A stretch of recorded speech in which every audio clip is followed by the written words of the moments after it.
Good afternoon, welcome to Bajirao Reddy current affair classes. Weekly class में हम जैसा कि पहले भी बता चुके हैं कि पीछे के वीक से न्यूज़ को देखते हैं। आज हम 3 नवंबर से लेकर 10 नवंबर के बीच की जो घटनाएं हैं, यानी फ्राइडे तक के जो भी घटनाएं हैं, न्यूज़ हैं, उनको एक एक करके देखेंगे।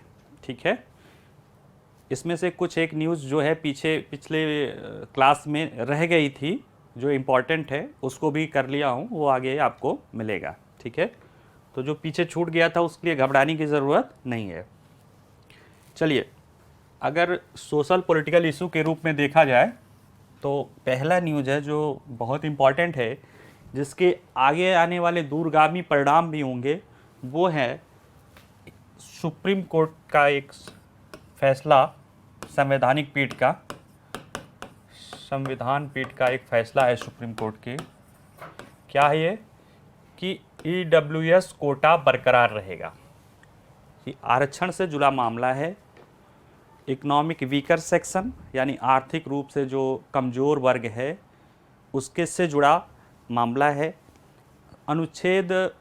संविधान के 103वें संशोधन द्वारा संविधान के मूल अधिकारों में कुछ आर्टिकल जोड़े गए थे। आर्टिकल 15(6) और 16(6) जोड़े गए थे, जिसके तहत कमज़ोर वर्गों की एक श्रेणी बनाई गई थी। इकोनॉमिक वीकर सेक्शन की एक अलग श्रेणी बनाई गई थी, जिसका निर्धारण राज्य या केंद्र सरकार बताएंगे कि क्या क्या होगा तो इकोनॉमिक वीकर सेक्शन होंगे। और साथ में ये भी कहा गया था कि पहले से जो चले हुए आरक्षण के लिए जो श्रेणियां हैं, SC, ST और other economic and social backward जो वर्ग है, क्लास है, उसको छोड़ के जो बचे उनमें से जो इकोनॉमिक रूप से वीकर सेक्शन होंगे उनके लिए एडिशनल 10% आरक्षण की व्यवस्था थी। ये आरक्षण की व्यवस्था नौकरियों में थी, विश्वविद्यालयों में थी, चाहे सरकारी विश्वविद्यालयों में, निजी शिक्षण संस्थाओं में, यानी जहाँ जहाँ अन्य SC, ST या अन्य पिछड़े वर्ग के लोगों के लिए आरक्षण की व्यवस्था थी, वहाँ वहाँ 10% इकोनॉमिक वीकर सेक्शन के लिए व्यवस्था की गई थी। ठीक है, 103वें संविधान संशोधन द्वारा समाज के आर्थिक रूप से कमज़ोर वर्गों को सरकारी नौकरियों और शिक्षण संस्थाओं में 10% आरक्षण प्रदान करता है। ठीक है, लेकिन ये अनुसूचित जाति, अनुसूचित जनजाति, सामाजिक और शैक्षणिक रूप से पिछड़ा वर्ग और अन्य पिछड़ा वर्ग के बीच गरीब से गरीब को इसके दायरे में नहीं लाता है। यानी ये इन सेक्शन से नहीं होने चाहिए। ये सेक्शन, चूंकि उसमें कहा गया है कि 15(4) और 15(6) और 16(4) में जो लोग हैं उनको छोड़ के, ठीक है, तो ये आरक्षण की व्यवस्था देखा जाए तो जो जिन्हें हम सामान्य वर्ग कहते हैं, उन वर्ग से, यानी जो इन आरक्षण में जिन्हें आरक्षण का लाभ नहीं मिल रहा है, उन वर्ग में गरीब वर्गों के लिए, जो आर्थिक रूप से गरीब वर्ग हैं, उनके लिए अलग से प्रावधान किया गया था। ठीक है, आपको पता होगा कि हमारे संविधान में आर्टिकल 15 और 16, आर्टिकल 14 से लेके 19 तक जो है और 18 तक जो है समानता की बात करता है। 14 कहता है सभी को समान माना जाएगा और विधियों का समान संरक्षण मिलेगा। 15 कहता है किसी को धर्म, जाति, लिंग, जन्म स्थान आदि के आधार पे भेदभाव नहीं करेगा। 4-5 ग्राउंड है, उनमें से किसी भी आधार पे भेदभाव नहीं किया जाएगा। ठीक है, यानी कि न जन्म के स्थान पे भेदभाव होगा, न लिंग के आधार पे होगा, न आयु के आधार पे होगा, न धर्म के आधार पे होगा, न जाति के आधार पे होगा। ठीक है, यानी कि उसमें अगर कोई चीज़ अलग से जोड़ दी जाए तो उसके आधार पे भेदभाव किया जा सकता है। ठीक है, दूसरा क्या है कि 16 क्या कहता है कि लोक नियोजन में अवसर की समानता। आर्टिकल 16 कहता है कि लोक नियोजन में अवसर की समानता मिलेगी। ठीक है, उसमें वही धर्म, मूल, वंश, जाति, लिंग आदि के आधार पे भेदभाव का निषेध करता है। यानी ये 5 ग्राउंड जो पीछे बताए हैं, आप लोग पढ़ लीजिए, 15-16 पढ़ लीजिएगा, उसके आधार पे भेदभाव की बात नहीं करता है। यानी कि आर्टिकल 14 का जो पहला पार्ट है उसको बल देने के लिए 15-16 के ये लाए गए थे। लेकिन 14 का जो दूसरा पार्ट है कि समान वर्गों के साथ जो असमान यानी विधियों का समान संरक्षण, ठीक है, विधि के समझ समानता तो हो गई लेकिन विधियों का समान संरक्षण, यानी वो ये कहीं ना कहीं अफर्मेटिव एक्शन की बात करता है। उसी तरह से डायरेक्टिव प्रिंसिपल में भी कुछ प्रावधान हैं जो राज्य को अफर्मेटिव एक्शन के लिए प्रेरित करते हैं। जैसे सिर्फ समानता को बात किया जाए तो जो पिछड़े हुए स्थिति है, जो ऐतिहासिक दृष्टि से किसी कारणवश पीछे रह गए, वो और उनको ऊपर लाने के लिए फिर कोई भी ध्यान नहीं दिया जा सकता है, ठीक है। तो यहाँ पे जो समानता है वो नकारात्मक रूप से विभेद को, असमानता ऐसी असमानता जो किसी वर्ग, जाति, धर्म, लिंग के आधार पे उसको नकारात्मक रूप से प्रभावित करती हो, उस पर तो रोक लगाता है। फिर बाद में संशोधन करके संविधान में ये प्रावधान जोड़े गए कि 15(1), 16(1) और 2 के कोई भी प्रावधान फिर वही लाया गया कि महिलाओं और बच्चों के लिए। फिर उसमें जो है इकोनॉमिक और वीकर सेक्शन, SC ST आदि के लिए प्रावधान थे। बाद में जब इसको इकोनॉमिक रूप से वीकर सेक्शन की बात की गई तो उन्हीं 15 और 16 में संशोधन करके 15(6) और 16(6) जोड़े गए। उसमें ये कहा गया कि आर्थिक आधार पे अगर सरकार कोई अफर्मेटिव एक्शन लेती है तो वो मान्य होगा, वो संविधान के किसी और उपबंधों के आधार पे वो गलत नहीं ठहराया जा सकता है, ठीक है। यानी 15, 16 और की जो बातें हैं या 29 आर्टिकल की जो बातें हैं वो इस आधार पे नहीं हो जाएगी कि आर्थिक आधार पे दिया गया है। इसमें संविधान संशोधन करके ये व्यवस्था कर दी गई थी कि आर्थिक रूप से, यानी जो पहले से ही जिनको आरक्षण मिला हुआ है उनके अलग जो लोग हैं उनमें से जो आर्थिक दृष्टि से कमज़ोर वर्ग हैं उनको आरक्षण दिया जा सकता है, ठीक है। ये तो हो गई थोड़ी भूमिका कि क्या है, कैसे है। मामला क्या था? मामला यही था कि 2 चीज़ें थी। एक तो ये था कि इन वर्गों को क्यों छोड़ दिया गया। जब आप दे ही रहे हैं वीकर गरीब वर्गों को, तो इन वर्गों को क्यों छोड़ा गया, ठीक है। क्योंकि देखिए अनुसूचित जाति, अनुसूचित जनजाति, सामाजिक आर्थिक पिछड़ा वर्ग और गरीबों, ठीक है, और अन्य पिछड़ा वर्ग, ये पहले से ही इनकी स्थिति बहुत खराब है। तो जो ज़्यादा गरीब हैं उनमें से गरीब को क्यों नहीं, ठीक है। इनको तो आप आरक्षण दे रहे हो, अगर आप गरीब को ही आर्थिक आधार पे ही दे रहे हो तो फिर इन वर्गों के गरीबों को क्यों नहीं उसमें शामिल किया गया। एक पहला प्रश्न था, जीनून प्रश्न था, पूछा गया था। दूसरा ये था कि इसकी वजह से जो 10% आरक्षण दिया गया था वो 50% आरक्षण का जो मैक्सिमम कोटा तय किया गया था इंदिरा साहनी जजमेंट में,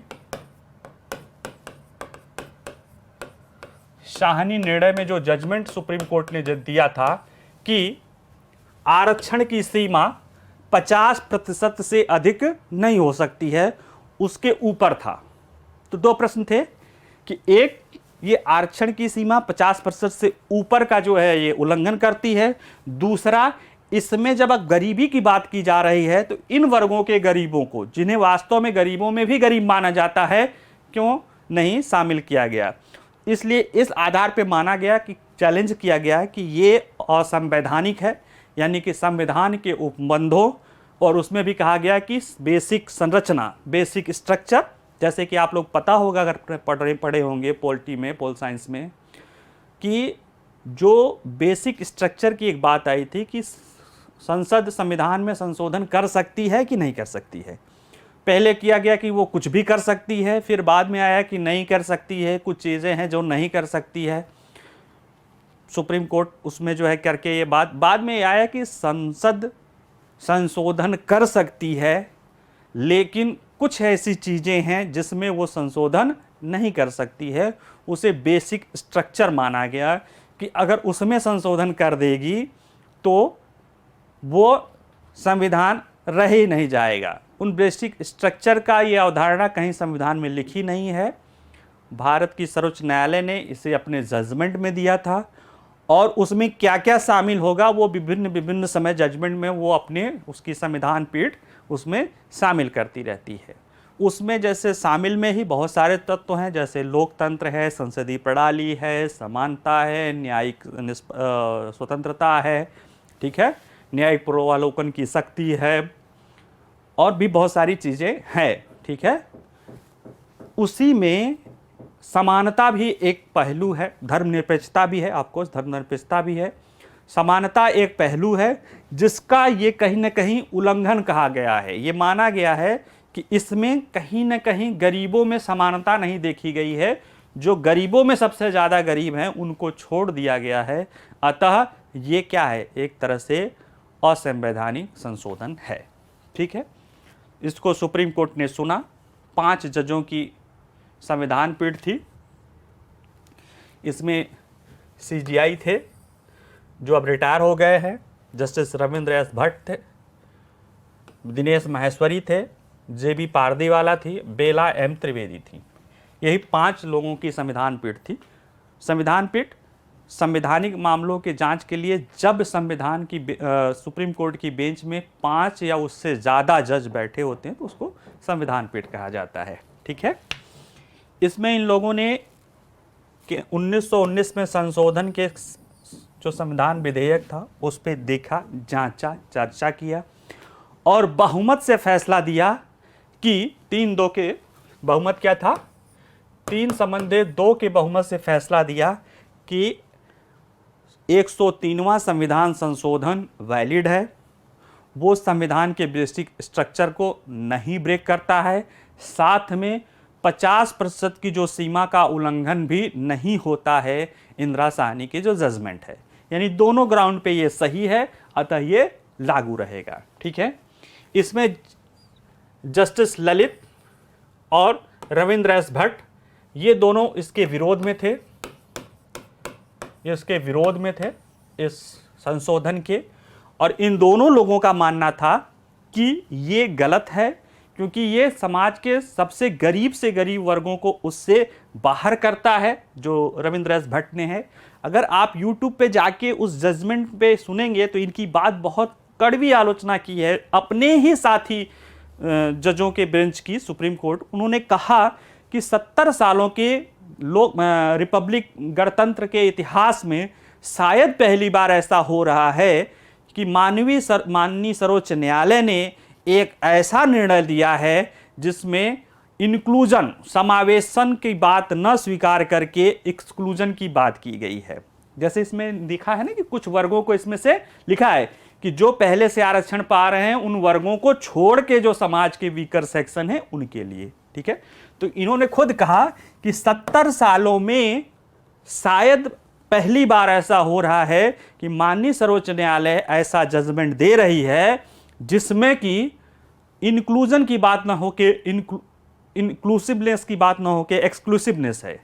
ये हमारी संविधान की भावना के अगेंस्ट है, ऐसा इनका मत था और इसको CJI ने भी इसी बात का समर्थन किया था, ठीक है।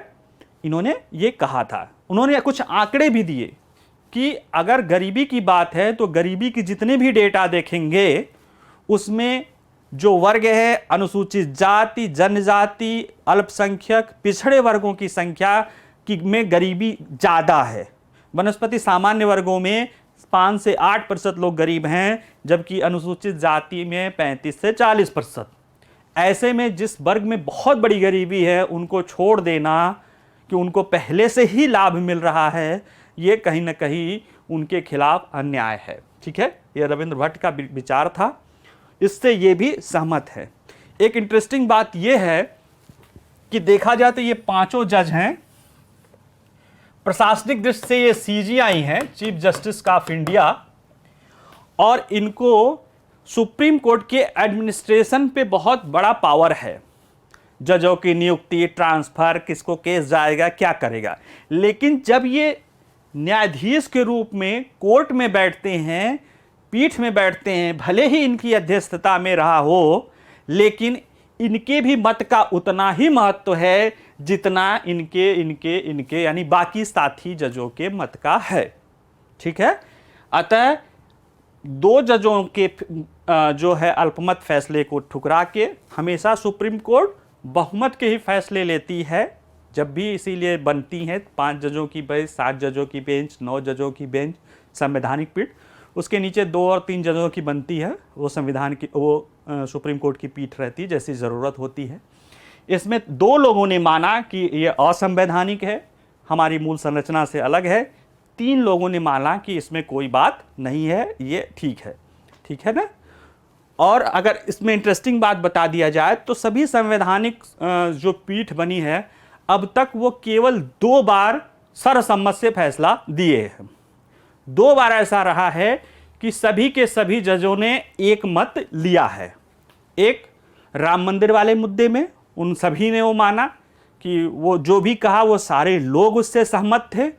और दूसरा आर्टिकल 370 धारा 377 जो समलैंगिकता को अपराध घोषित करता है, उसको अपराध मानता है, उसको समाप्त करने पर भी जो भी संविधान पीठ के सभी जज थे ये दोनों लोग उससे क्या थे, सहमत थे।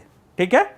बाकी अभी तक कभी ऐसा नहीं रहा है कि एक फैसले पर सभी जज सहमत हों। यहाँ पे 3 जज दिनेश माहेश्वरी, जेबी पारदीवाला, बेला एम त्रिवेदी ने बहुमत का फैसला दिया है, यही फैसला मान्य है।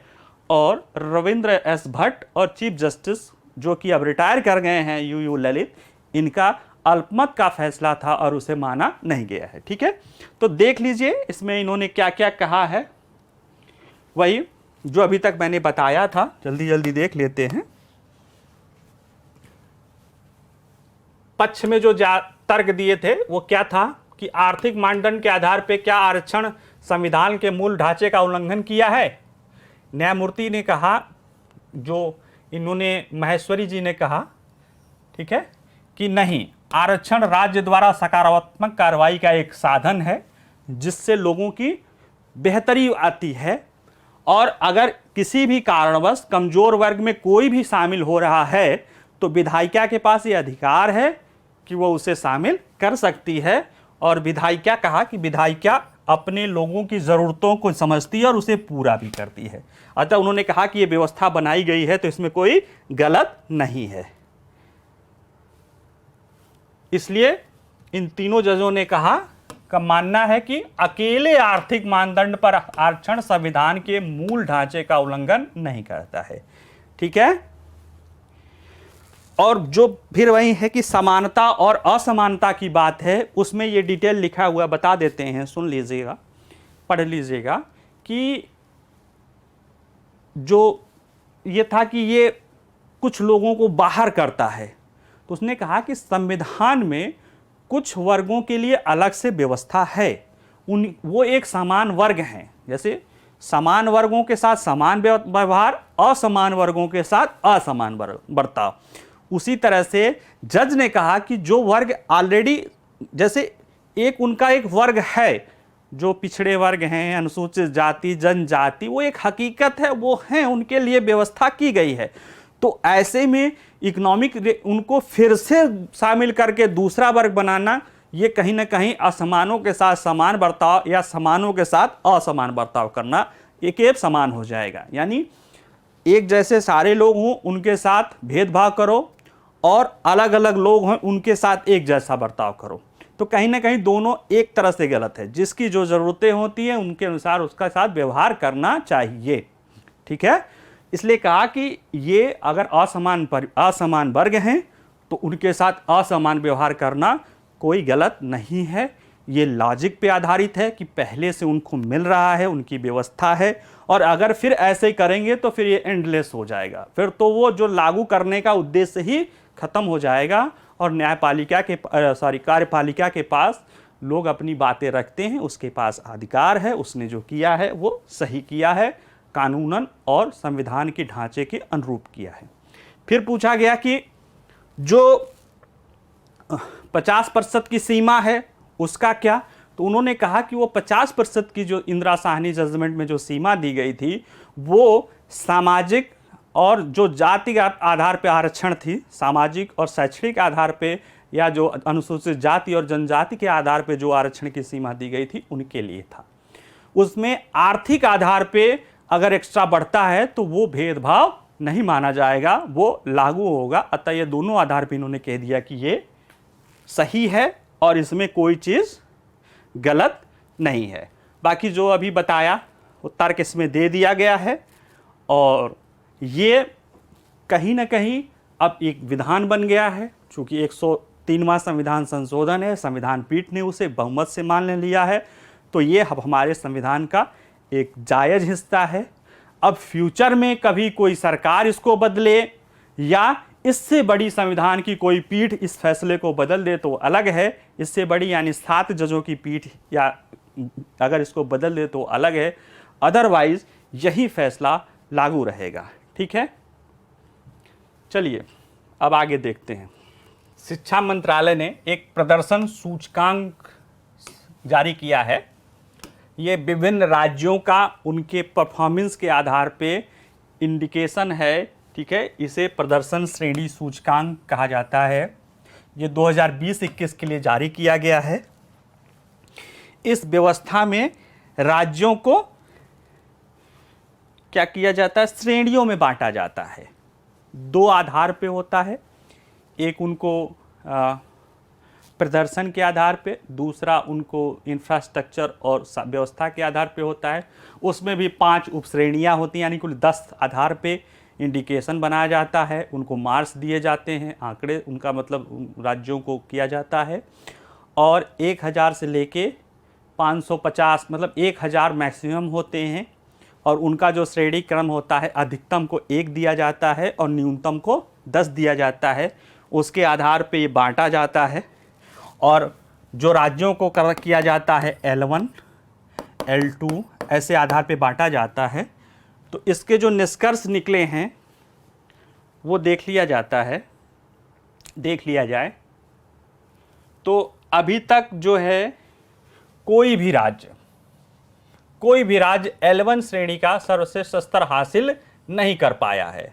ठीक है, अभी तक 7 राज्य हैं जो बेहतर किए हैं, जो सेकंड बेस्ट है L2 लेवल उसको हासिल कर पाए हैं, जिसमें केरल है, पंजाब है, चंडीगढ़ है, महाराष्ट्र है, गुजरात है, राजस्थान है, आंध्र प्रदेश है। 7 राज्य।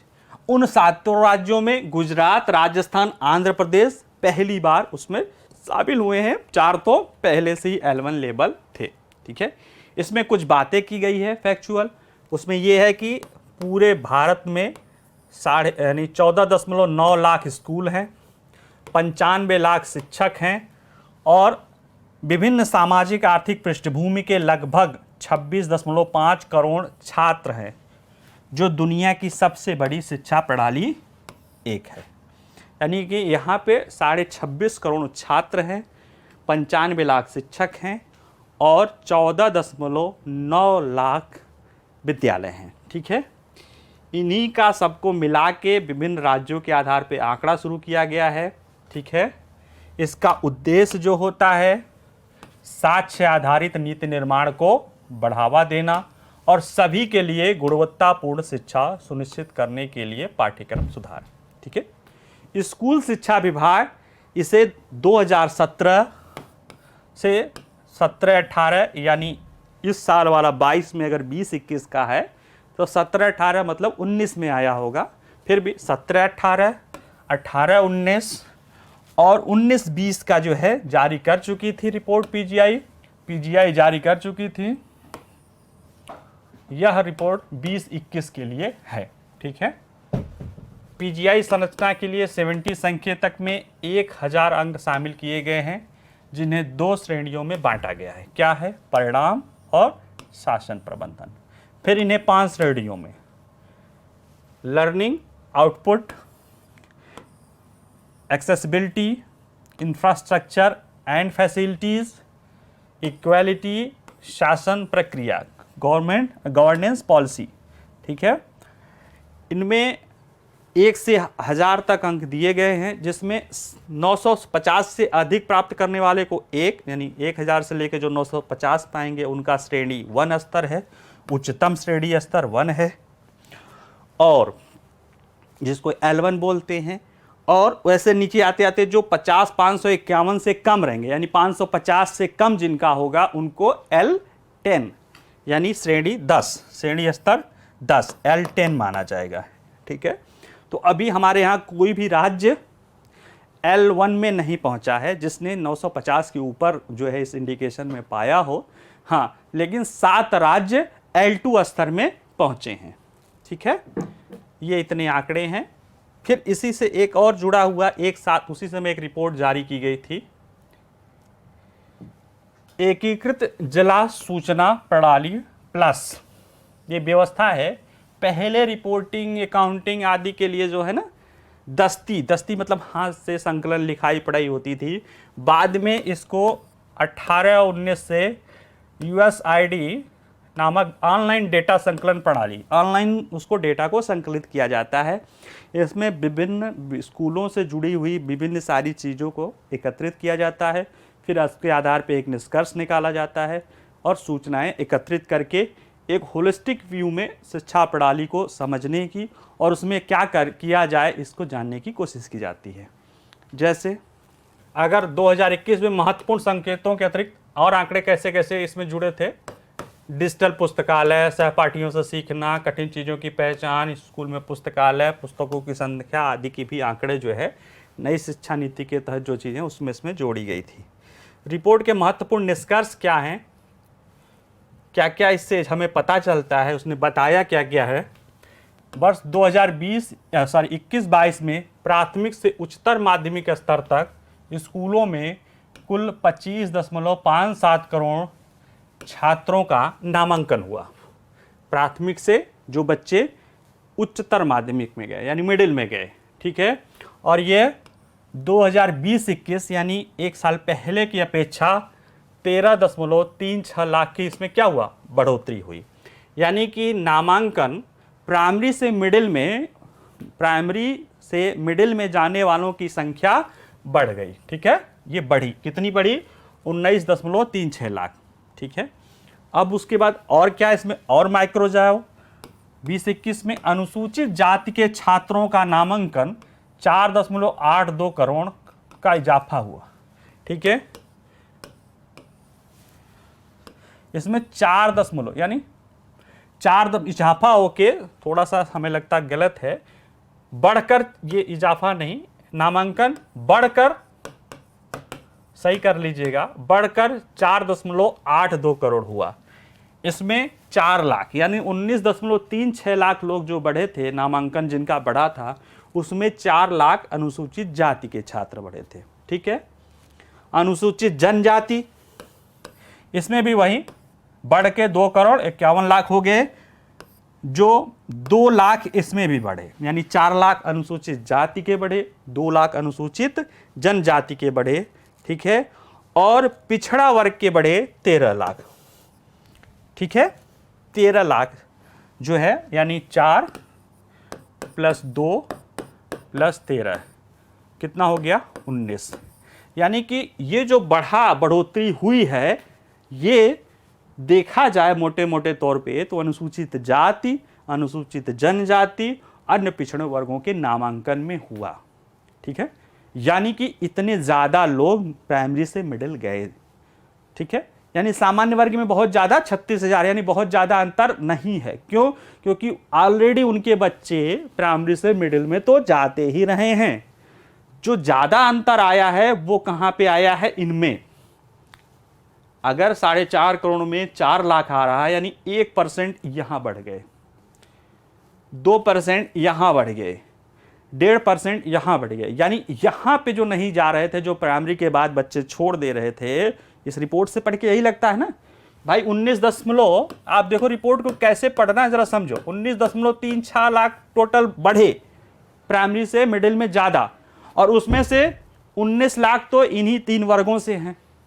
इसका मतलब है कि सुधार इन्हीं वर्गों में दिखा। तो इसका मतलब क्या पिछले वर्ग और वर्गों में घट गए? नहीं, घटे नहीं, हाँ, क्योंकि वो पहले से ही उसमें से सैचुरेशन लेवल में ज़्यादा बच्चे जाते थे। जो प्राइमरी पढ़ते थे वो मिडिल में जाते थे। जो ड्रॉप आउट दिखता था वो इन वर्गों में ज़्यादा दिखता था। और ये सकारात्मक चीज़ है कि इन वर्गों में अब प्राइमरी से मिडिल में भी बच्चे जा रहे हैं, ठीक है। तो ये एक निष्कर्ष निकल रहा है। सकल नामांकन अनुपात GER जो है शिक्षा में प्रवेश का सामान्य स्तर बताता है वर्ष 2022 की तुलना में 21-22 में प्राथमिक, उच्च और उच्चतर माध्यमिक स्कूलों में सकल नामांकन अनुपात में सुधार हुआ। यानी तीनों में जो है, जो सामान्य स्तर पर नामांकन होता है वो बढ़ा है, यानी लोग ज़्यादा बच्चे शिक्षा के तरफ जा रहे हैं। ठीक है। उच्चतर माध्यमिक स्कूलों में वर्ष 2020-21 के 53.8% GER सुधार दर्ज किया गया है। वही इसमें यानी कि उच्चतर माध्यमिक स्कूलों में जो सुधार था वो 53.8% था पिछले साल से, 2021 में 57.6 हो गया है। ठीक है। एक अच्छी आंकड़े, इसको और सकारात्मक पहलू ले सकते हैं। 2021 के दौरान स्कूल शिक्षा में 95.07 लाख शिक्षक संलग्न रहे, जिसमें 51% से अधिक शिक्षिकाओं थी। यानी कि शिक्षिकाओं की संख्या शिक्षकों से ज़्यादा थी, यानी महिला शिक्षकों की संख्या पुरुष शिक्षकों से ज़्यादा थी। ये एक अच्छी बात है। इससे क्या होगा कि जो लड़कियां हमारी आधी आबादी है, वो जो इस कारण से कई बार नहीं आती थी कि वहाँ महिला शिक्षक उपस्थित नहीं रहते थे, उनका कहीं ना कहीं ये कारण ख़त्म होगा। वो अगर महिला शिक्षक रहेंगी तो वो भी खुल के विद्यालय आ सकेंगी। या जो गार्जियन डरता है, कुछ समाज के ऐसे वर्ग हैं जो नहीं चाहते कि उनकी बच्चियों को पुरुष शिक्षक पढ़ाएं, ऐसे में महिलाओं के आने से निश्चित रूप से उनके इस मानसिकता में परिवर्तन होगा और वो शिक्षा के क्षेत्र में साक्षरता के तरफ भेजेंगे। ठीक है। एक और अच्छी चीज है,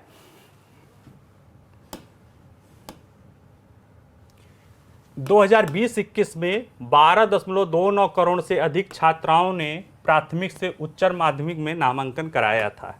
ठीक है। इसमें वृद्धि जो हुई, यानी 12.29 करोड़ प्राथमिक से उच्चतर में गई महिलाएं, बच्चियां, इसमें वृद्धि 8.19 करोड़ का, यानी कि ये इजाफा देखा गया। टोटल कितना था? 19.36 लाख। ठीक है। अभी वो जाते, इसमें से 8.19 लाख जो है महिलाएं जो हैं, महिलाएं या बच्चियां कह दो, बच्चियां जो हैं ये कहाँ गई? ये बढ़ी हैं। ठीक है। तो ये भी कहीं ना कहीं एक सकारात्मक है। हालांकि अभी अगर एक अनुमान मान के चलो कि अगर जेंडर उसको भी लेकर चलो तो 51, 49, 48 का है, तो ये संख्या थोड़ी और होनी चाहिए थी। यानी अभी कहीं ना कहीं महिलाओं के लेवल पे, बच्चियों के लेवल पे प्राइमरी से माध्यमिक में जाने में कहीं ना कहीं अभी समस्या है, ये बता रहा है आंकड़ा। लेकिन फिर भी अगर 8 लाख से ज़्यादा बच्चियां प्राइमरी से माध्यमिक में गई, यानी उन्होंने 8 लाख लोगों ने बेहतर शिक्षा के तरफ कदम बढ़ा दिया है। अब वो उसमें से और ऊपर कितना जाएंगे वो बात की बात है, लेकिन ये तो सकारात्मक है कि 8,20,000 बच्चियां प्राइमरी स्कूल से माध्यमिक स्कूल की तरफ बढ़ी हैं। यानी कि कम से कम 6वीं, 7वीं, 8वीं की शिक्षा तो कम से कम 6वीं तो 5 से तो ज़्यादा ही प्राप्त करेंगे। ठीक है। तो ये एक सकारात्मक पहलू है इसकी। इसमें जो बुनियादी ढांचा, जो स्कूलों के बारे में जो बुनियादी ढांचा का सुविधा की उपलब्धता के जो आंकड़े हैं, उसमें ये देखा जाए कि जितने भी स्कूल हैं, लगभग 19 लाख समथिंग स्कूल था, 95,000, उसमें 79.3% जो है के पास बिजली कनेक्शन था। 98.2% के पास पेयजल की व्यवस्था थी। लड़कियों के लिए जो शौचालय, जो लड़कियों खासतौर से बड़ी बच्चियों के लिए जो स्कूल जाने में सबसे ज़्यादा बाधक होता था, इस विद्यालयों में शौचालय की व्यवस्था न होना, उसमें देखा गया कि 97.5% विद्यालयों में शौचालय की व्यवस्था हो गई है। ये कहीं ना कहीं वो एक जो कारण बनता था, सोशल कारण बनता था कि बच्चियां नहीं जाती थी स्कूल, वो एक तो बच्चियों की सुरक्षा सुरक्षित होगी, दूसरे इनके लिए विद्यालय में गार्जियन के लिए भेजना भी अब ज़्यादा एक कारण हो जाएगा। मतलब वो एक कारण ख़त्म, जो नकारात्मक रूप से रोकता था वो ख़त्म हो गया है। ठीक है। खेल का मैदान 77%, ठीक है। पुस्तकालय, पढ़ने कक्षाएं स्थान, ठीक है। वर्षाचल संचयन, ठीक है। तो जो बेसिक में से ये काफ़ी अच्छा है। 97.5% विद्यालयों में लड़कियों के लिए शौचालय है। ये एक सकारात्मक पहलू है। निश्चित रूप से ये महिलाओं के उसमें नामांकन में, प्राइमरी में, मिडिल में और ऊपर भी अच्छा योगदान देगा। हालांकि एक सूचना इसमें और भी थी, वो थोड़ा सुन लीजिए। अगर आंकड़े देखें 2021-22 में 14,79,000 स्कूल रहे हैं, ठीक है, 21-22 में, और 20-21 में 15,09,000 थे। यानी कि कहीं ना कहीं ये संख्या घट गई है 15,9 से 19, यानी कि 20,000 स्कूल जो है, 20,000 जो है स्कूल क्या हुए कि संख्या घट गई। अब न्यूज़पेपर में कहीं था कि 20-21 से 21-22 में विद्यालयों की संख्या घटी है, बिल्कुल घटी है। उसके पीछे कारण रहा है, उसके पीछे कारण ये रहा है कि कोरोना के कारण कई सारे जो निजी क्षेत्र में विद्यालय थे, छोटे छोटे बड़े, वो बंद हो गए हैं, पहला कारण। दूसरा कारण ये था कि सरकार जो है, विभिन्न राज्य की जो सरकार जो है, वो समूह या स्कूलों का क्लस्टर बना दिया है।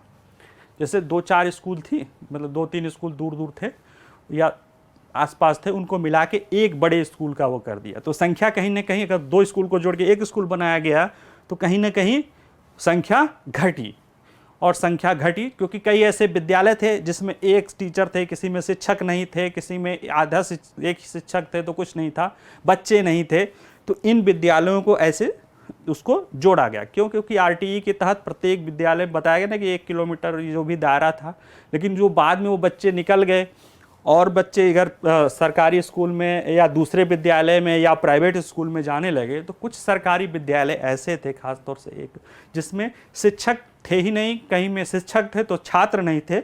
ऐसे विद्यालयों को फिर वापस में क्या कर दिया गया? क्लस्टर कर दिया गया, ताकि उन पे जो अपव्यय हो रहा था या जो शिक्षक नहीं उपलब्ध हो रहे थे, हम कह रहे हैं कहीं 10 विद्यार्थी हैं, उसमें एक 10 विद्यार्थी पढ़ रहे थे, एक विद्यालय था, हो सकता उसमें एक शिक्षक हो सकता उसमें एक भी शिक्षक ना हो, या शिक्षक हो 5-4 विद्यार्थी ना हो। तो ऐसे में क्या हुआ कि उनका क्लस्टर बना दिया गया। अब शिक्षकों और विद्यार्थियों की संख्या सही ऑप्टिमम हो जाएगी तो कहीं ना कहीं क्लास की गुणवत्ता भी बढ़ेगी। ठीक है, तो इस कारण, इन 2 कारणों से जो है ये 20,000 की संख्या घटी है। ठीक है,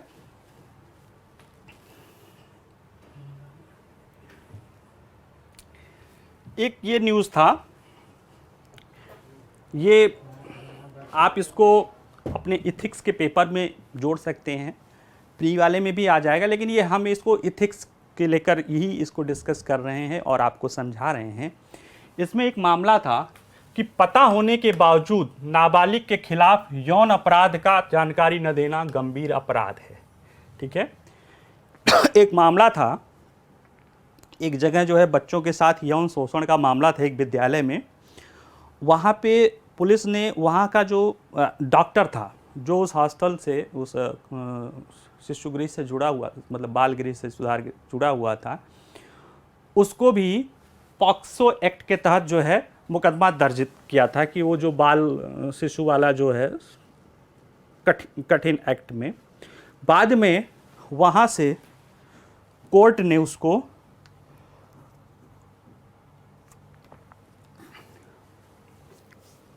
राहत नहीं दिया था। फिर वो सुप्रीम कोर्ट में मामला आया था, राज्य उस पर एक्ट लगा रहा था। सुप्रीम कोर्ट ने कहा कि जो उसने देखा, ये पता चला कि इस डॉक्टर को कई सारे बच्चियों ने बताया था कि उनके साथ यौन शोषण हो रहा है, लेकिन वो मैनेजमेंट को बचाने या उसके दबाव में इसने उसकी सूचना नहीं दी। तो कहीं ना कहीं ये व्यक्ति भी अपराधी है, गंभीर अपराधी है। इसको जो जोड़ा जा रहा है वो सही है, क्योंकि ये अपराधियों को बचाने का कार्य कर रहा है। यानी कि अगर आप इस स्थिति में होते हैं कि आप उस चीज़ को रोक सकते हैं और आपको कोई अपराध की सूचना दी जाती है और आप उसमें कुछ नहीं करते हैं, तो कहीं ना कहीं आप भी उस अपराध के दोषी माने जाएंगे, ऐसा इसमें कहा गया है। ठीक है, तो सिर्फ ये कि भाई हमसे क्या लेना था, नहीं, आपको चीज़ें पता चली कि गलत हो रहा है, आपका काम है कि आप ये चीज़ें बताएं, आपकी ड्यूटी है बताएं, और अगर आप नहीं बताते हैं तो आप भी उसके दोषी ठहराए जाएंगे। ठीक है, जैसे किसी ने कहा ना कि महाभारत में जब द्रौपदी का चीरहरण हो रहा था, तो जो सारे लोग देख रहे थे वो भी उतने ही दोषी थे कि उन्होंने उसको रोका नहीं, बताया नहीं। यानी अपराध हो रहा है, आपको पता है, आपने उसको छुपा लिया, नहीं बताया, तो आप भी उस अपराध के भागी हैं। कम से कम अपराधियों के बचाने की धारा की तो आप पे लगेगी कि आप लोगों ने जानबूझकर अपराध और अपराधियों को बचाया है। ठीक है, यही मामला था, फिर उस पर जो निर्णय ले लिया गया है। ठीक है, मैंने कहा थोड़ा सा वो भी जान लीजिएगा। डेवलपमेंट एंड इकोनॉमिक इश्यूज में राष्ट्रीय प्राकृतिक कृषि मिशन की संचालन समिति की पहली बैठक हुई थी। ठीक है, एक नेशनल प्राकृतिक कृषि है, उसका एक मिशन सरकार ने लाया है, उसकी राष्ट्रीय संचालन समिति की पहली बैठक थी। पहली बैठक 3 नवंबर को हुई कृषि भवन में। ठीक है, इसकी अध्यक्षता कृषि मंत्री ने की थी। इसकी अध्यक्षता कृषि मंत्री ने की थी। इसमें राष्ट्रीय प्राकृतिक खेती मिशन का जो है उसका एक पोर्टल बनाया, एक पोर्टल का लोकार्पण किया गया था। तो ये सब चीज़ें तो प्री की है। अब इससे प्रश्न मिलता है कि राष्ट्रीय प्राकृतिक कृषि मिशन क्या है, पहले ये जानना है। फिर ये जानना है कि राष्ट्रीय प्राकृतिक कृषि है क्या। भाई राष्ट्रीय प्राकृतिक कृषि मिशन क्या है, फिर अब राष्ट्रीय जानते हैं, मिशन जानते हैं, तो प्राकृतिक कृषि क्या है, उसके क्या फ़ायदे हैं, क्या लाभ है, और भारत में उसकी क्या स्थिति है। यही तो हमारा पूरा अध्ययन है। ये आपके जीएस के पेपर जो है 3 में जो कृषि वाले टॉपिक है, इकोनॉमी का कृषि वाला टॉपिक, उसमें ये बहुत इम्पॉर्टेंट एस्पेक्ट है। आप इसको एक एक करके देखते हैं। ठीक है,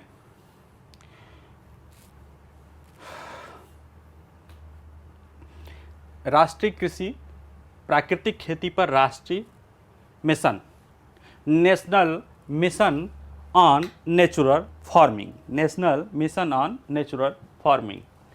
अगर देखेंगे कि नेचुरल फार्मिंग के बारे में, तो इसमें चीज़ें थोड़ी समझ में आ जाएगी। थोड़ा देख लेते हैं। पहला क्या करेगा ये, इसका जो उद्देश्य होता है नेचुरल फार्मिंग का, वो होता है discourage environmental exposure to pesticide and chemical, यानी कि रासायनिक खाद, उर्वरक जिसे बोलते हैं, और पेस्टिसाइड के प्रयोग को रोकना, पहला उद्देश्य। दूसरा, बिल्ड हेल्दी सॉइल, जब ये रोका जाएगा तो उससे मिट्टी की गुणवत्ता में वृद्धि होगी। उससे तीसरा क्या होगा, इससे मिट्टी का जो अपरदन होगा, जो अपक्षय होगा, या जो उसका गुणवत्ता घटती जा रही है, ऊसर होती जा रही है, मिट्टी जो है कहीं ना कहीं अम्लीय होती जा रही है, उसकी उर्वरता घटती जा रही है, उसमें कार्बन कंटेंट घटता जा रहा है, उसमें उसको रोका जा सकता है, उसमें वृद्धि होगी। उससे क्या होगा, हमें ग्लोबल वार्मिंग के इफेक्ट से रोकने, यानी जो जलवायु परिवर्तन का जो प्रभाव है उससे रोकने में मदद मिलेगी, क्योंकि यह प्रकृति के अनुकूल कृषि है। प्रकृति के अनुकूल कृषि है, तो प्रकृति की जैसी चीज़ें रहेंगी उसके अनुसार फसलें, उसके अनुसार जो है बीज, उसके अनुसार सारी चीज़ें इसमें की जाएंगी। जो प्रकृति अनुकूल खेती की जाएगी तो ये प्रभाव उसका सबसे कम पड़ेगा।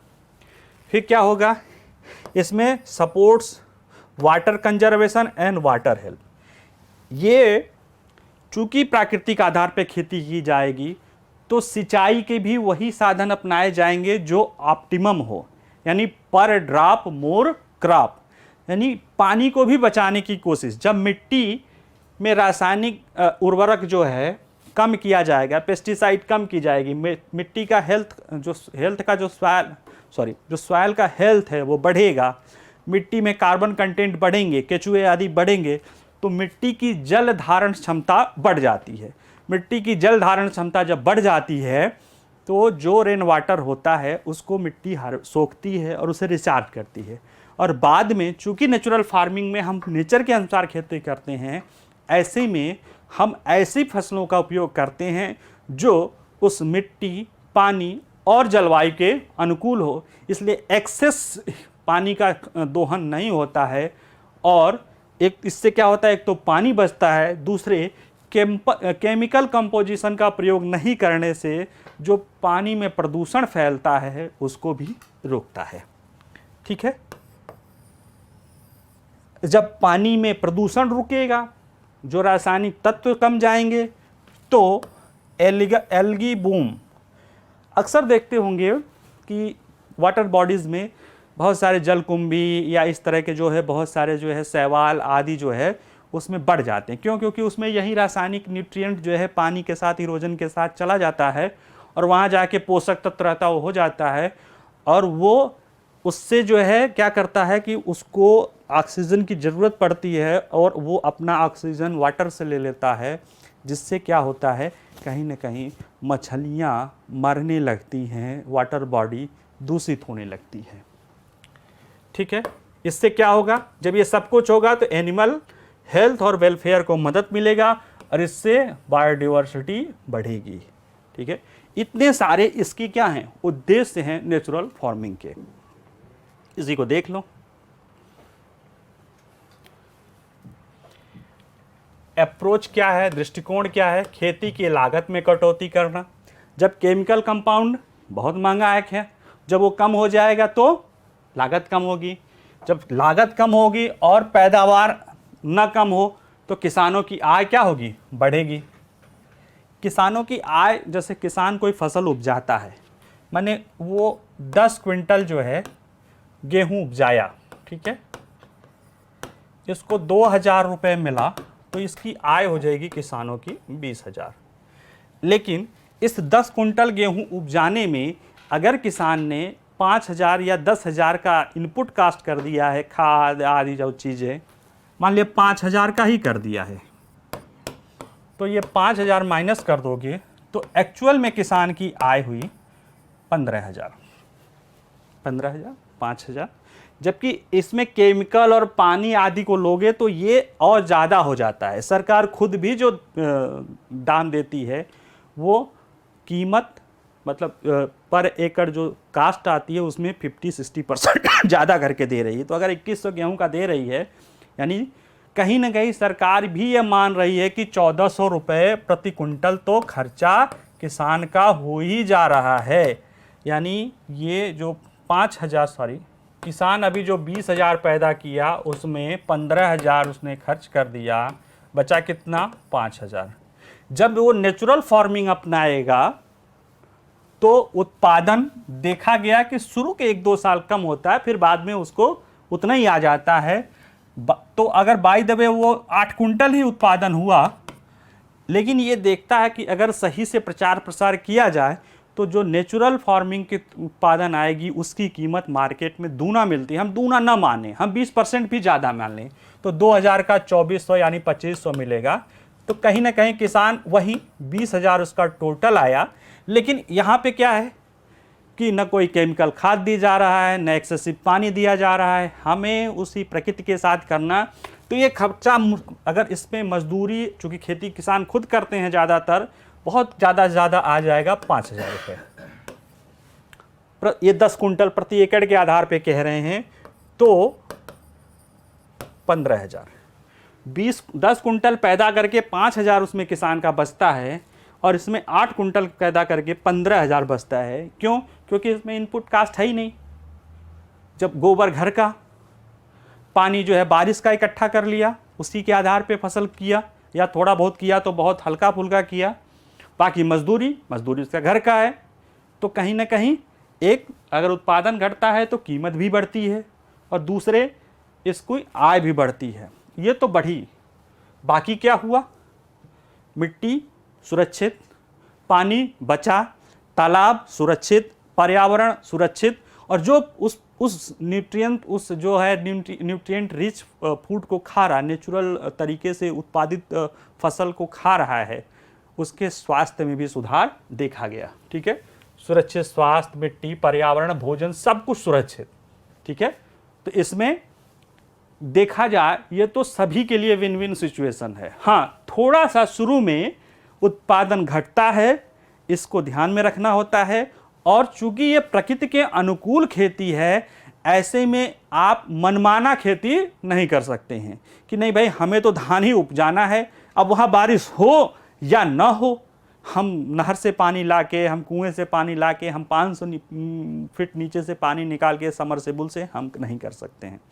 पर्यावरण के साथ करना पड़ेगा, जलवायु के अनुकूल करना पड़ेगा। ठीक है, तो हो सकता है जो आप चाहते हो, यानी जो मार्केट में लगता है कि हम सिर्फ धान और गेहूं करेंगे, नहीं, आपको अपने खेती को डाइवर्सिफाई करना पड़ेगा और सरकारों को भी डाइवर्सिफाई करना पड़ेगा, तभी इसका बेहतर फ़ायदा लिया जा सकता है। देखा जाता है कि नेचुरल फार्मिंग में जो मोटे अनाज हैं वो काफ़ी सक्सेस होते हैं, जो दलहन है तिलहन है काफ़ी सक्सेस होते हैं।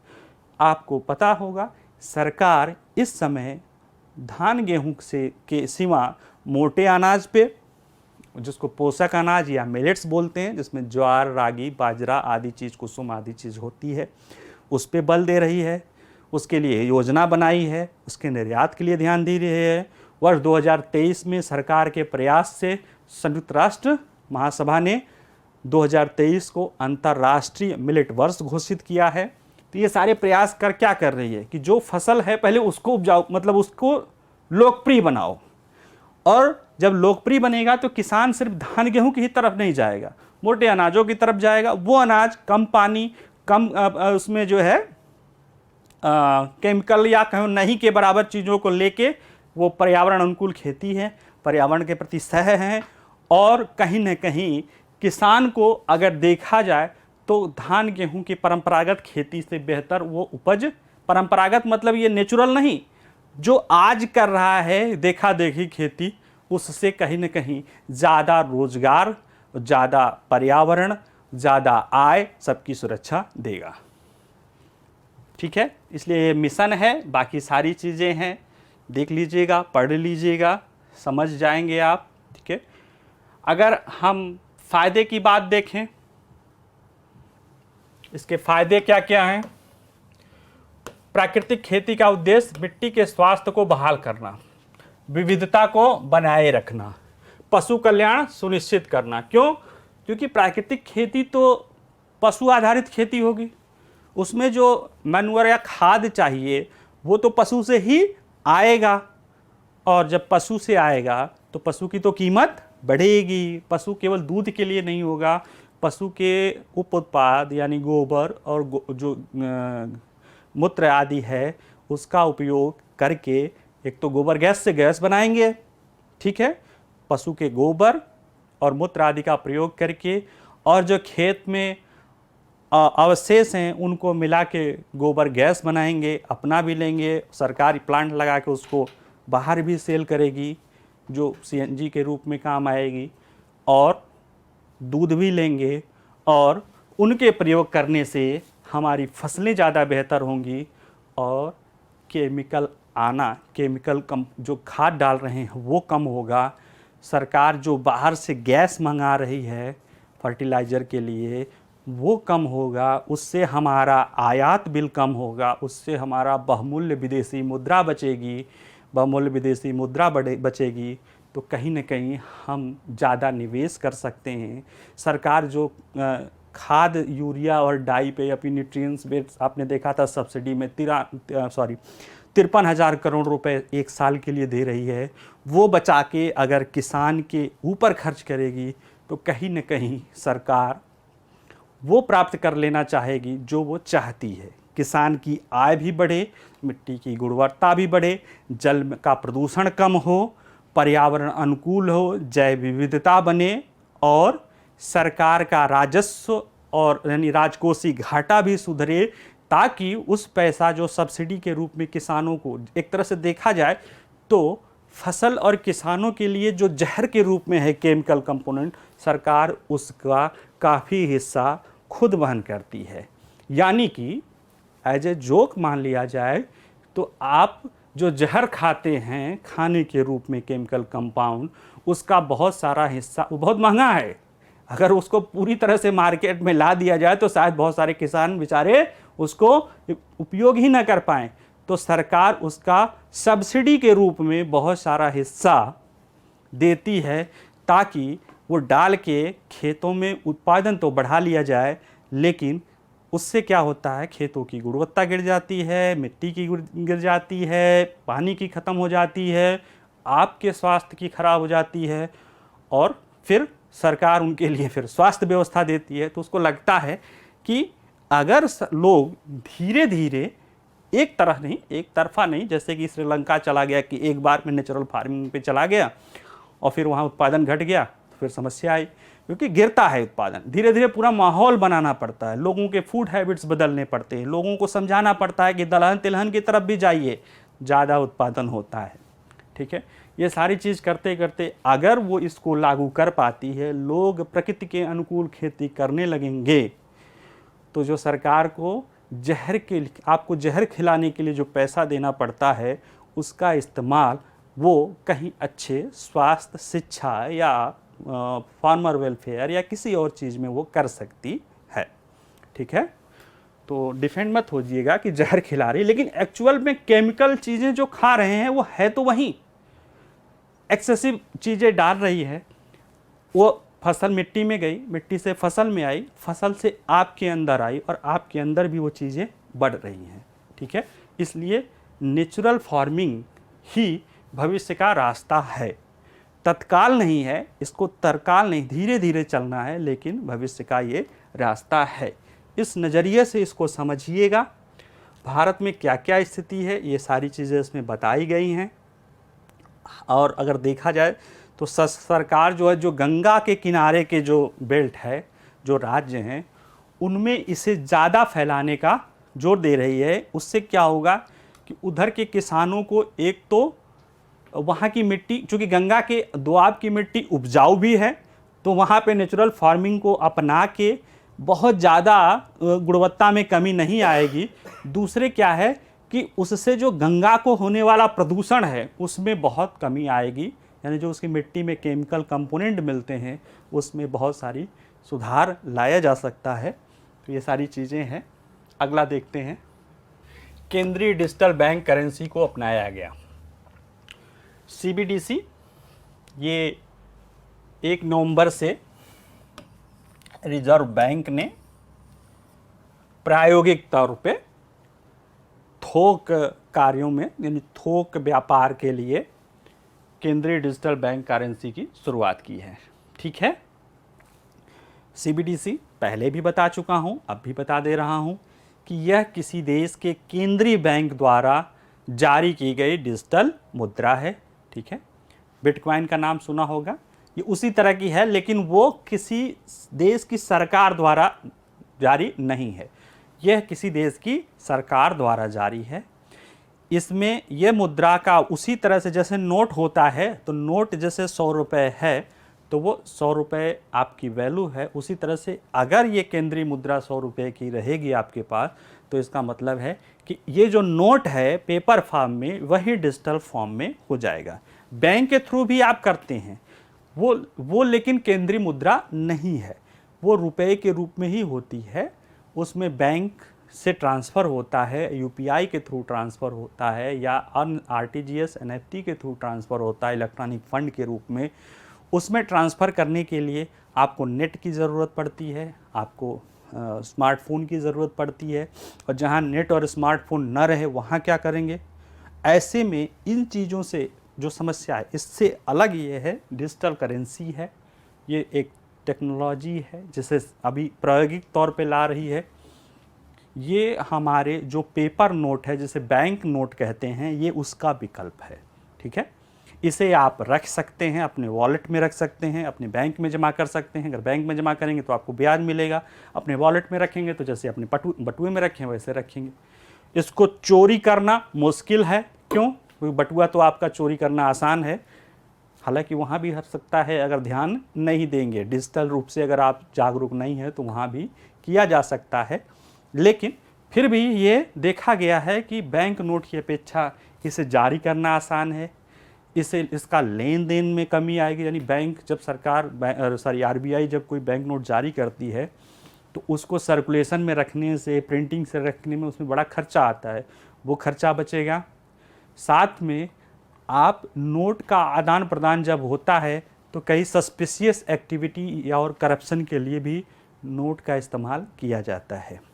जो भी करप्शन एक्टिविटीज़ रहती हैं या जो आपराधिक प्रक्रिया जो धन के लिए होती हैं, उसमें अक्सर ये देखा गया है कि कैश दिया जाता है।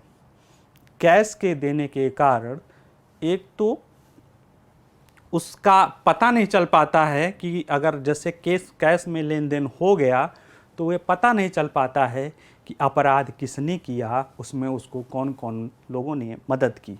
ठीक है, हालांकि उसमें कई सारे रिस्ट्रिक्शन सरकार ने लगाए थे, उसमें एक नोटबंदी भी था कि कैश को फिर से करके वो किया जाए। लंबी चर्चा है, आगे अपनी क्लास में आप लोग समझिएगा। लेकिन यहाँ पे ये है कि इस डिजिटल करेंसी से बैंक नोट के जो समस्याएं हैं उसको दूर करते हुए बैंक नोट के जो फ़ायदे हैं उसका इस्तेमाल किया जा सकता है। जैसे अभी क्या है कि अगर आपके पास इंटरनेट नहीं है तो आप यूपीआई से पेमेंट नहीं दे सकते हैं, और सामने वाले को जिसको पेमेंट दे रहे हैं उसके पास भी बैंक में खाता होना चाहिए। तो एक खाता जिसको भेजने वाले के पास और एक खाता जिसको पास रिसीव कर रहे हैं।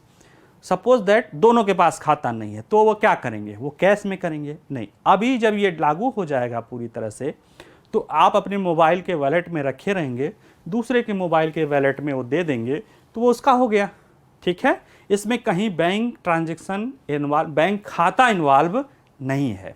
ठीक है, और अब ये चीज़ें हैं तो इससे फ़ायदे क्या होंगे, वही जुड़ जाएगा। फ़ायदा क्या होगा कि इसमें ट्रांजैक्शन आसान है, ओपन रहेगा, जो सस्पिशियस ट्रांजैक्शन है उस पर रोक लगेगा। आरबीआई जो बैंक नोट के सर्कुलेशन के लिए खर्च करती है वो बचेगी, यानी कहीं ना कहीं आरबीआई की आय मतलब खर्च कम होगा। ठीक है, जब आरबीआई खर्च कम होगा तो गवर्नमेंट ऑफ इंडिया की संस्थान है, वो प्रॉफिट उसका ज़्यादा होगा तो वो कहीं ना कहीं सरकार के खाते में ही जाएगा। ठीक है, और क्या होगा, कई बार ऐसा देखा जाता है कि जहाँ आपदाएं आ जाती हैं वहाँ पे, जैसे आपदा आ गई या कोई घटना हुआ, इंटरनेट बंद, अब आप पेमेंट नहीं कर सकते। बिना इंटरनेट के यूपीआई से आप पेमेंट या नेट से पेमेंट नहीं कर सकते, बैंक का सर्वर बंद।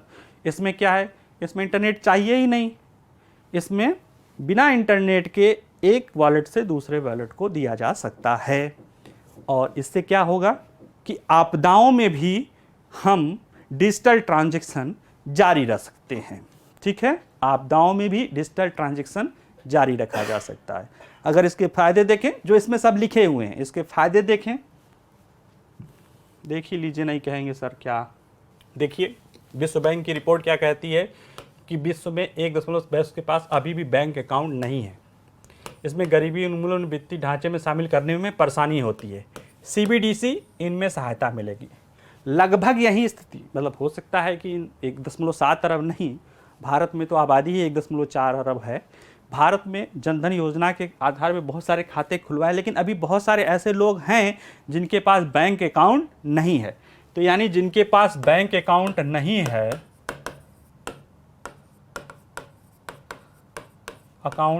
है,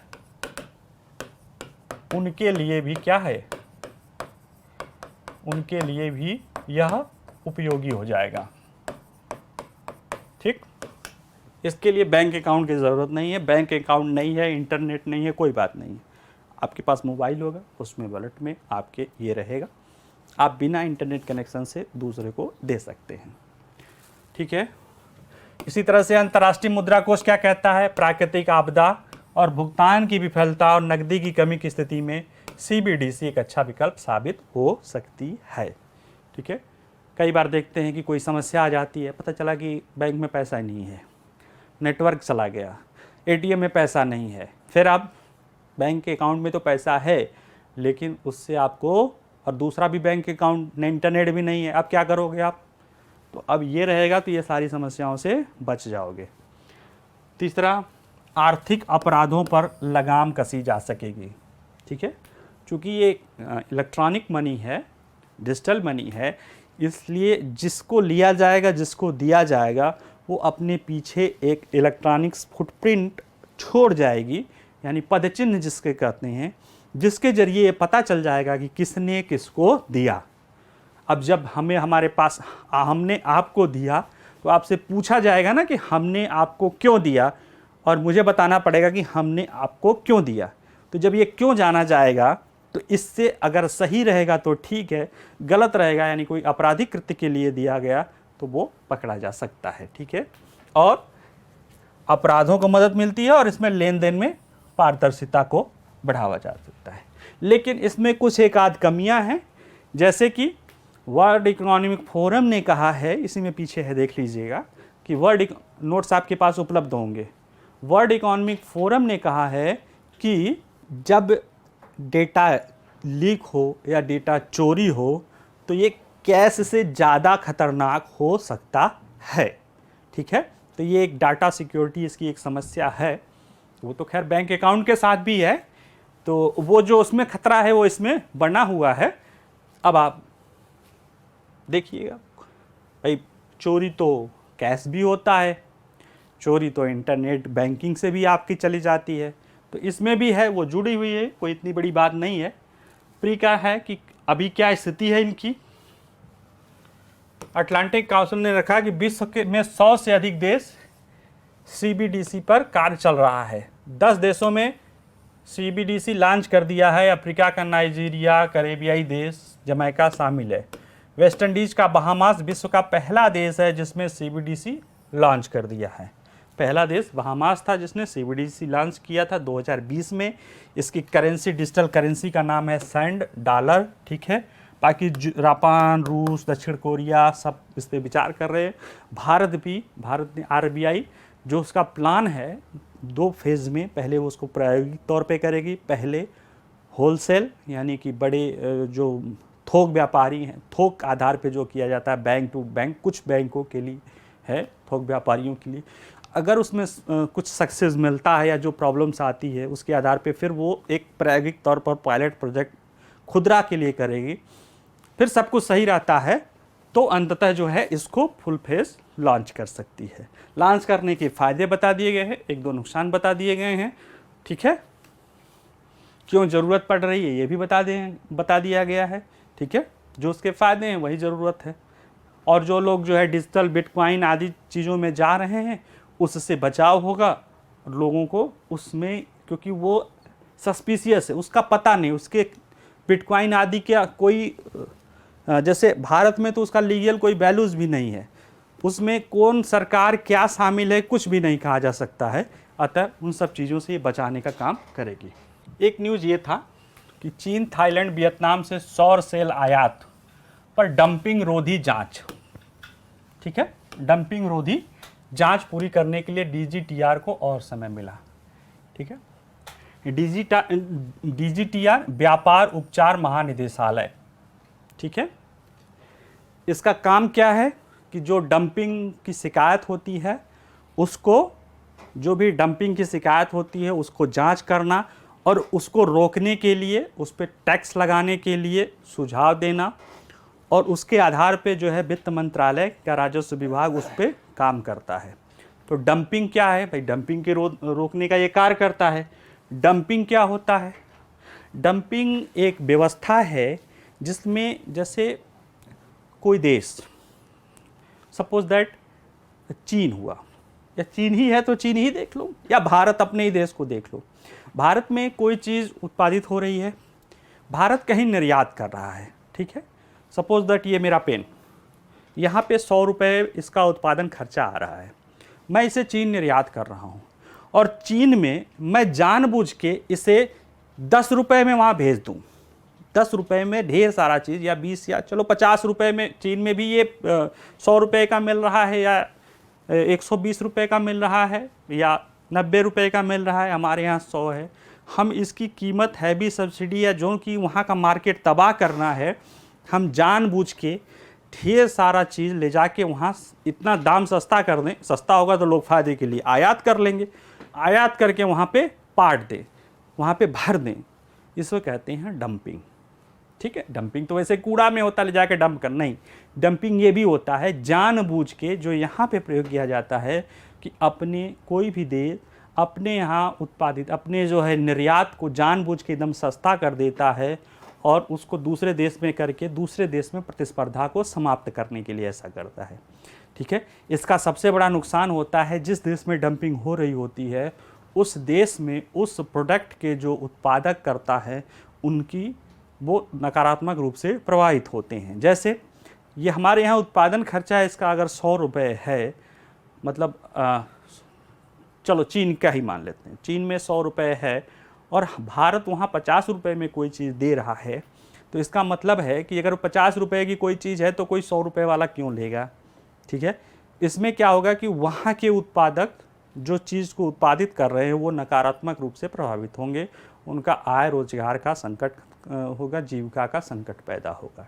ठीक है, अगर ये नेचुरली हो तो कोई भी नहीं, तब भी कोई चलता है, लेकिन ये जानबूझकर और बड़े पैमाने पे किया जाता है। क्योंकि अगर निर्यात कुछ सस्ता ना हो तो लोग निर्यात करेंगे ही क्यों, या तो ज़रूरत रहती है या तो सस्ता रहता है तभी करते हैं। ठीक है, तो सरकार जब दिखती है कि जैसे कोई कंपनी होती, जैसे यहाँ मामला सौर सेल वाला का है कि चाइना, वियतनाम और चीन, वियतनाम और थाईलैंड से जो ढेर सारे सौर सेल आए हैं ना, जो सोलर एनर्जी के लिए जो प्लेट्स होते हैं ना, उनको सोलर फोटोवोल्टिक सेल होते हैं, उसमें वो प्रकाश को ऊर्जा में बदलते हैं। उनका जो है उन्हीं जो प्लेटों का है ढेर सारा जो है सस्ते दामों पर इन देशों से आके भारत में भर गया है। तो यहाँ की जो सौर सेलर बनाने वाली कंपनियाँ हैं उन्होंने शिकायत किया है, जैसे इंडियन सोलर मैन्युफैक्चरर, मुद्रा सोलर पीवी लिमिटेड ने शिकायत किया है कि कहीं ना कहीं ये घटना डंपिंग की है, डंपिंग की जा रही है कि वहाँ से जानबूझकर सस्ते दर पे बहुत ढेर सारा सामान यहाँ लाया जा रहा है, इससे हमारा हित नकारात्मक रूप से प्रभावित होता है। अगर ये फिर इसके लिए फिर यही आती है, व्यापार उपचार महानिदेशालय भारत में है, ये जांच करती है और जांच करके ये पाया जाता है कि नहीं सही में डंपिंग हो रही है, तो फिर ये क्या करेंगे, भाई सस्ते में ही ला रहे हो ना, वहाँ जानबूझ के तुम सस्ता करके यहाँ ला रहे हो, तो चलो हम इस पर टैक्स, एक्स्ट्रा एक्सेस टैक्स लगा देंगे ताकि जो सस्ता जानबूझ के किया जा रहा है वो अपने आप चीज़ें क्या हो जाएं, महंगी हो जाए। 100 रुपये की चीज़ 50 रुपये में बेच रहे हो, हमने 50 रुपये पर 300% या 200% टैक्स लगा दिया।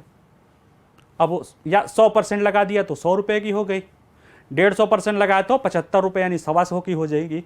अब क्या होगा कि जब इतना टैक्स लग जाएगा, यानी 100% टैक्स लगा दिया हमने, तो 50 की चीज़ 100 में, अब बराबर, अब क्वालिटी चलेगी। ठीक है, तो हित कहीं ना कहीं सुरक्षित होंगे। चूँकि एंटी डंपिंग WTO के तहत है, प्रावधान है कि इस तरह की चीज़ों को लोकल मार्केट को बचाने के लिए आप, क्योंकि WTO के प्रावधान के अनुसार आप शुल्क लगाना इस तरह से नहीं लगाएंगे, क्योंकि मोस्ट फेवर्ड नेशन देश है, सभी को हमारे जितने WTO सहयोगी हैं वो सब मोस्ट फेवर्ड नेशन, यानी कि आपका जो सबसे प्रिय देश है उसको जो व्यवस्था देंगे वो सभी को देना पड़ता है। ऐसे में ज़्यादातर सरकारें टैक्स, कस्टम ड्यूटीज़ कम रखते हैं कि वो अन्य देशों को भी व्यापार करने में सहूलियत मिले, व्यापार को बढ़ावा मिले, कोई देश जानबूझ के अपने यहाँ जो है किसी दूसरे देश के आने वाले आयात को न रोक सके। लेकिन कुछ क्लाज भी रखे गए हैं कि उसमें जो व्यापार डिस्टॉर्शन, डंपिंग कहीं ना कहीं विश्व व्यापार को डिस्टॉर्ट करता है, बर्बाद करता है, उसको रोकने के लिए ये व्यवस्था की गई है कि एंटी डंपिंग शुल्क लगाया जा सकता है। उस कुछ नियम कानून है जिसके आधार पे लगते हैं। ठीक है, तो अभी जांच चल रही है, जांच चलेगा, फिर इसके बाद जो आएगा मामला वो सिफारिश करेगा, राजस्व विभाग शुल्क लगा देगा। जब शुल्क लगा देगा दाम अपने आप बढ़ जाएगा, तो फिर कोई मतलब नहीं बनता है उनकी डंपिंग करने का। ठीक है, तो डंपिंग में जो शुल्क का अंतर है जिसके कारण मार्केट में उनके मांग की खपत ज़्यादा हो जाती है, मतलब ज़्यादा, क्योंकि सस्ती चीज़ें हैं तो उसकी मांग ज़्यादा हो जाएगी। जब वो चीज़ें महंगी हो जाएंगी या एटलीस्ट एट पार हो जाएंगी तो फिर वहाँ पे वो लोग जाएंगे किसे, भाई हमारी भारतीय चीज़ें दे दो, फिर हम क्यों चीन का लेंगे। जब चीन का भी 100 रुपये का मिल रहा है, हमारे यहाँ का भी 100 रुपये का मिल रहा है, तो हम 100 रुपये की चीज़ें चीन की क्यों लेंगे। ठीक है, लेकिन जब चीन का 50 रुपये का है तो फिर उस दिन हमारा क्या है, जो अपना देश प्रेम है, थोड़ा देर समझा लेते हैं यार 85 रुपये का तो मिल रहा है, हमारे यहाँ भी तो टैक्स दे के आ रहा है, तो फिर हम इस तरह से समझाने लगते हैं, तो हमारे उत्पादक नकारात्मक रूप से प्रभावित होने लगते हैं। ठीक है, तो सभी पे टैक्स नहीं लगता है, ये जांच करती है, देखती है कि क्या वाकई में डंपिंग हो रहा है या ये नेचुरल प्रोसेस है। नेचुरल प्रोसेस है तो फिर कोई बात नहीं, अगर नेचुरल प्रोसेस नहीं है, जानबूझ के किया गया है, डंपिंग है, तो ये सुझाव देती है, जिसके अनुसार राजस्व विभाग इस पर टैक्स लगा देता है और टैक्स लगा के वो चीज़ों को नलिफाई कर देता है। अगला जो है, सरकार ने सभी चीनी मिलों को 60 लाख, मैंने मिला के 60 lakh million ton 60 lakh metric ton जो है चीनी के निर्यात का जो है कोटा बना दिया है। अगर आंकड़े देखेंगे, जो सरकार का अनुमान है उसमें यह है कि 30 सितंबर 2023 तक घरेलू उपभोग के लिए सरकार को 275 लाख मीट्रिक टन चाहिए, MLT चाहिए चीनी, जो हमें ज़रूरत है। अनुमान लगा कि 30 सितंबर 2023 तक हमें 275 लाख मीट्रिक टन चीनी चाहिए घरेलू उपयोग के लिए। हम इथेनॉल से, चूँकि हम इथेनॉल, बिल्डिंग, पेट्रोल 10% डाल रहे हैं, उसके लिए सीरा जो हमें चीनी चाहिए वो लगभग 50 लाख मीट्रिक टन चाहिए। इसके बाद जो शेष कोटा बचता है वो 60 लाख MLT बचता है, 60 लाख मीट्रिक टन बच जाता है। इसी राशि को ही वो कहते हैं कि इसकी निर्यात किया जा सकता है। ठीक है, जो ये निर्यात किया गया है, जो सरकार कृषि क्षेत्र में जो ये निर्यात नीति है, इसके कुछ उद्देश्य हैं। उसके उद्देश्य क्या क्या हो सकते हैं? पहला, अगर ये निर्यात की छूट मिल रही है, इसका मतलब ये है कि इसका लाभ उत्पादकों को मिलेगा। उत्पादक कौन कौन से हैं? अगर चीनी के उत्पादन की बात करें तो इसमें जो चीनी का जो प्राइमरी इनपुट होता है वो क्या है? गन्ना। गन्ना कौन उत्पादित करता है? किसान। ठीक है, अदानी अंबानी चीनी बनाते होंगे, लेकिन किसान जो है गन्ना उत्पादित करता है। और जब गन्ना उत्पादित करता है तो उससे आय मिलता है, उसके घर परिवार खुशहाल होते हैं। ठीक है, यानी कि अगर किसानों को चीनी गन्ने का बेहतर दाम देना है, बेहतर दाम मूल्य, अगर किसानों की आय बढ़ानी है, किसानों की खुशहाली बढ़ानी है, तो जो किसान गन्ना उत्पादन कर रहा है, इसका मतलब है कि उसके गन्ने को का बेहतर उसको लाभ मिले, बेहतर उसको कीमत मिले। बेहतर कीमत कब मिलेगी? पता चला कि 300 साढ़े 300 रुपये कुंटल गन्ना खरीद के, जिसमें 10 किलो की एवरेज, 11 किलो की एवरेज चीनी पैदा हो, यानी 40 रुपये किलो अगर चीनी पैदा हो रही है, और उसे बेचना पड़ जाए 30 रुपये में, 35 रुपये में, तो क्या वो चीनी मिल सस्टेन कर पाएगी? अगर सरकारी चीनी मिल है तो सब्सिडी पे चलेगी, घाटे पे चलेगी, कुछ दिनों बाद बंद हो जाएगी। प्राइवेट चीनी मिल है, कुछ दिनों बाद बंद हो जाएगी। कि घाटे पे कोई चीज़ लंबे समय तक, एक आध साल चल सकती है, सरकार सहयोग दे के चल सकती है, लंबे समय तक कोई भी संस्थान इकोनॉमिक एक्टिविटी करने वाली है, कुछ भी घाटे में नहीं चल सकती। यानी कि अगर किसानों को आय सुनिश्चित करनी है तो चीनी बनाने वाले जो किसानों के गन्ने का उपयोग करके चीनी बना रहे हैं, उनको भी लाभ मिलना चाहिए। चीनी मिल वालों को लाभ कब मिलेगा? अगर लाभ तब मिलेगा जब अगर वैश्विक प्रतिस्पर्धा में उन्हें अच्छी कीमत मिले। ठीक है, यहाँ पे सरकारें जो खरीदती है उसका एक कोटा तय होता है, जो हमें ज़रूरत है उसके लिए वो निर्धारित है कि आप इतने पे बेचेंगे, इतने पे करेंगे। विदेशों में आप निर्यात कर सकते हैं, यानी यहाँ से ज़्यादा दाम मिलेगा तभी तो कोई निर्यात करेगा। ये उसकी क्या बढ़ाएगी? लाभप्रदता बढ़ाएगी। उसको लाभ होगा तो किसानों को भी लाभ मिलेगा, पहली चीज़। दूसरी चीज़, इससे लोगों को भी मतलब लाभ मिलेगा। लोगों को कैसे लाभ मिलेगा? देखिए, ये निर्यात का कोटा तय है कि 60 लाख मीट्रिक टन तक ही कर सकते हैं। हमने जो अपना 275 लाख टन हमने अनुमान लगाया है, हमारी घरेलू ज़रूरत है, उसमें आप छेड़छाड़ नहीं करेंगे, या जो 50 लाख टन हमें इथेनॉल में जाना है उसमें आप छेड़छाड़ नहीं करेंगे। अभी कुछ दिन पहले आपने देखा होगा कि सरकार ने इथेनॉल जो जिससे बन रहा है उसका दाम, खरीदने का दाम बढ़ा दिया है। क्यों? क्योंकि अगर बढ़ाएंगे नहीं, लाभप्रद नहीं रहेगा तो वो चीनी बना देंगे, इथेनॉल क्यों बनाएंगे? ठीक है, तो सरकार ये ध्यान रख, सरकार को ये पता रहता है कि कोई चीज़ लाभप्रद है तभी लोग उसको करेंगे। ठीक है, तो उससे क्या होगा कि किसान, चूँकि निर्यात निश्चित है कि इतना ही जा सकता है, इससे किसान और चीनी मिल भी सुरक्षित रहेंगे, लोग भी सुरक्षित रहेंगे, लोगों का हित भी, मतलब लोगों को बहुत ज़्यादा महंगा, क्योंकि एक लिमिटेड है उससे, और जो न्यूनतम ज़रूरत है उसको रखने के बाद भेजी गई है, और साथ में जो इसमें जो इथेनॉल आदि की ज़रूरतें हैं उसके लिए भी चीनी रखी गई है। साथ में ये भी कहा गया है कि ज़रूरत पड़ने पे इसमें समय आधार पे समीक्षा की जाएगी, और लगेगा कि कहीं ना कहीं कमी है चीनी की, या हमारी स्टॉक कम हो रहा है, या हमारी इथेनॉल वाली प्रोसेस में, या हमारे घरेलू चीज़ों में दिक्कत आ रही है, तो सरकार उसमें कभी भी रोक लगा सकती है। ठीक है, तो इस तरह से जो है इसमें तीनों, किसानों की हित, चीनी उत्पादकों के हित, उपभोक्ताओं के हित, और पर्यावरण वाला अनुकूल प्रणाली, इथेनॉल वाला हित जो है, ये सारी चीज़ों को साधने की कोशिश की गई है। ठीक है,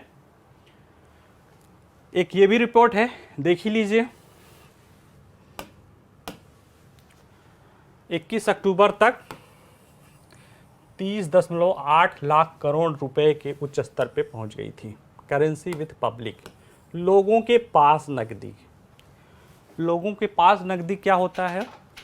ये जो टोटल नकदी आरबीआई मार्केट में छोड़ती है, टोटल नकदी, टोटल लिक्विड, उसमें जो बैंकों के पास रह जाती है उसको छोड़ के जो बचती है उसको ये मान लिया जाता है कि ये लोगों के पास नकदी है।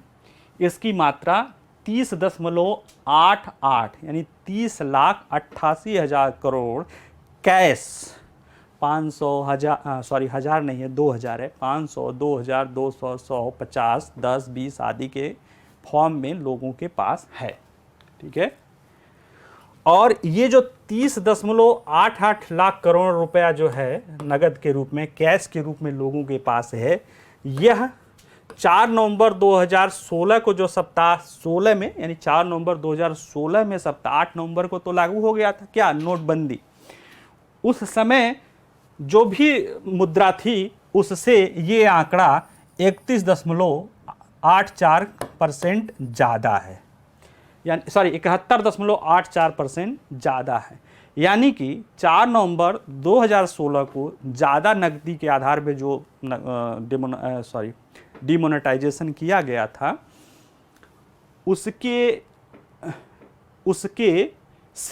उससे आज 70% ज़्यादा नकदी लोगों के पास उपस्थित है। ठीक है, ये एक आंकड़ा है। ये ऐसा, जबकि भारत का जो इरादा है कम नकदी वाला अर्थव्यवस्था बनना था। ठीक है, आरबीआई 4 नवंबर 2022 को जारी मुद्रा आपूर्ति पर पाक्षिक 15 दिन के अनुसार जो आंकड़ा करता है, इतना लाख करोड़ रुपए था, जो 4 नवंबर 2016 को 17.7 लाख करोड़ से 71 समथिंग जो है ज़्यादा है। ठीक है, तो इसका मतलब ये हुआ कि जो कम मुद्रा की अर्थव्यवस्था बनाना चाह रही थी सरकार, उसके बावजूद भी नकदी बढ़ गई। ऐसे में देखा गया कि जो डिजिटल लेन देन है वो भी बढ़ा। अगर आज हम यूपीआई ट्रांजैक्शन की बात करें और डिजिटल लेन देन की, तो हमारा पर ट्रांजैक्शन देखा जाए, नंबर ऑफ ट्रांजैक्शन दुनिया के कई सारे देशों से ज़्यादा है, लेकिन अभी भी नकदी बहुत बड़े पैमाने पे सर्कुलेट हो रही है। ठीक है, क्यों? क्योंकि ये आसान है ना। एक तो आप ब्लैक मनी और उसको भी आप मान सकते हो, लेकिन ये आसान भी है। ये अभी हम ज़्यादातर मामले में नकदी को एज ए ट्रांजैक्शन के विकल्प के रूप में हमें उतना कोई ज़्यादा आकर्षित नहीं कर पाया है, जिससे कि हम इसको त्याग सकें। हमें अभी भी कैश जेब में रखना हमें गर्मी देता है, हमें ताकत देता है कि हमारे पास कुछ है। इन्हीं सब चीज़ों को, ये आंकड़े हैं, इन्हीं सब चीज़ों के लिए डिजिटल मुद्रा की बात चल रही है। अगर आता है, होता है, तो निश्चित रूप से, क्योंकि जिनके पास बैंक अकाउंट नहीं है, जिनके पास वो वाले नहीं है उसको स्मार्ट मोबाइल, उनको भी डिजिटल मुद्रा के द्वारा ट्रांजैक्शन करना संभव हो जाएगा। तो ऐसे में उससे आने से जो है ये चीज़ें निश्चित रूप से जो जीडीपी अनुपात में डिजिटल भुगतान है वो बढ़ेगा। ठीक है, तो ये चीज़ें हैं। एक और है, इसको थोड़ा देख लेते हैं फिर जल्दी।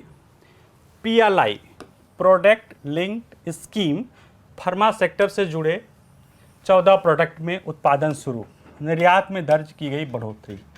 देखिए, प्रोडक्ट लिंक्ड स्कीम क्या होता है? सरकार उत्पादन के आधार पे जो निर्यात करते हैं, जो उत्पादन करते हैं, उसके आधार पे प्रोत्साहन राशि देती है।